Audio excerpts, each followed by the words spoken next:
आता 1500 नाही तर 3000 लाडक्या बहिणींची लॉटरी लागणार। बहिणींना पैसे देण्यासाठी स्पर्धा सुरू झाली। पाहूया नेमका विषय काय। महाराष्ट्र सरकारनं लाडकी योजना ही योजना आणली, ज्यामध्ये 1,500 रुपये प्रत्येक महिलेला पडतात आणि 3,000 रुपये महिलांच्या खात्यावरती पडले पण। परंतु एकनाथ शिंदे यांनी सांगितलेलं आहे की 1,500चे आम्ही 2,500 करू, 2,000 करू, 2,500 करू आणि जर व्यवस्थित आशीर्वाद दिला तर 3,000ला सुद्धा आम्ही आकडा घेऊन जाऊ, अशा पद्धतीनं एकनाथ शिंदे म्हणतायत।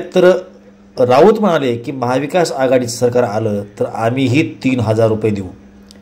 त्यामुळं लाडक्या बहीण योजनेतून महिलांना पैसे वाटप करण्यासाठी आता दोन्ही सरकार आणि विरोधक यांच्यामध्ये स्पर्धा सुरू झाली आहे असं दिसतंय। पुण्यामध्ये लाडकी बहीण योजनेचा कार्यक्रम झाला। त्या कार्यक्रमामध्ये एकनाथ शिंदे यांनी जो शब्द दिला तो आपण ऐकू। अशीच चालत राहणार आहे। उद्या सरकारची ताकद वाढली, तुम्ही सरकारला आशीर्वाद दिले, सरकारची ताकद वाढली तर 1,500चे 2,500 होतील, 2,500चे 2,000 होतील। तुम्हाला सांगतो, तुम्ही बळ दिलं 2,500 होतील आणि त्याहीपेक्षा दादा तुम्ही बरोबर त्यांना सांगा, बरोबर हिशोब पैशाचा मॅट्रिक मला सांगायचं आणि तुमच्याकडून करून घ्यायचंय। 2,500चे 3,000 होतील आणि आम्हाला तुम्हाला देताना 3,000पेक्षाही जास्त देण्याची ताकद आली तर तुम्हाला देताना आम्ही कधी हात आकडता घेणार नाही। यावरती संजय राऊत यांनीही प्रतिक्रिया दिली। ते काय म्हणाले आपण ते सुद्धा ऐकू।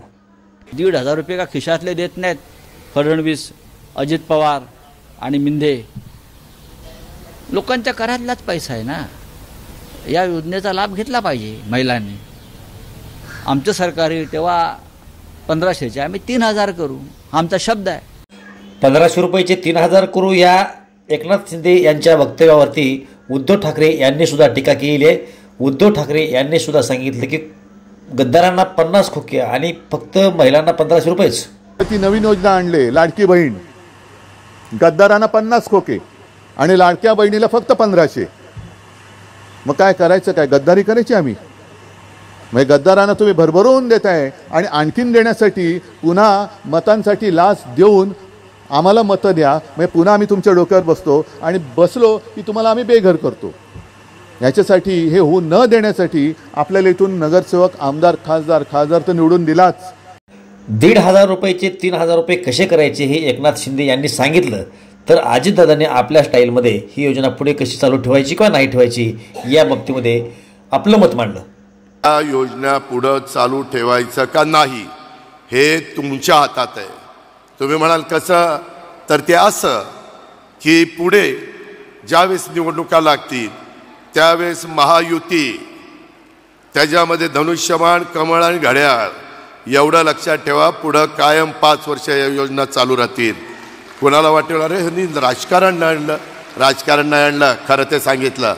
मुख्यमंत्री आणि एका उपमुख्यमंत्र्यांनी आपली भूमिका मांडल्याच्या नंतर राहिलेले उपमुख्यमंत्री फडणवीस यांनी सुद्धा आपलं मत मांडलं आणि त्यांच्या मताला संजय राऊत यांनी लगेच उत्तरही दिलं। ते पण ऐकू।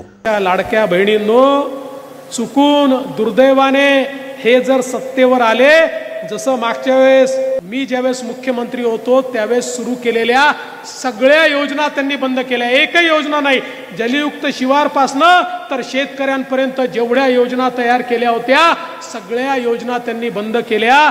त्यामुळे हे सावत्र भाऊ जर चुकून आले तर लाडकी बहीण योजना देखील हे बंद करतील। योजना बंद, ती योजना बंद, हे जे सुडाचं राजकारण आहे तेच फडणवीसांनी सुरू केलेलं आहे आणि आम्ही त्याच्यामध्ये नाही।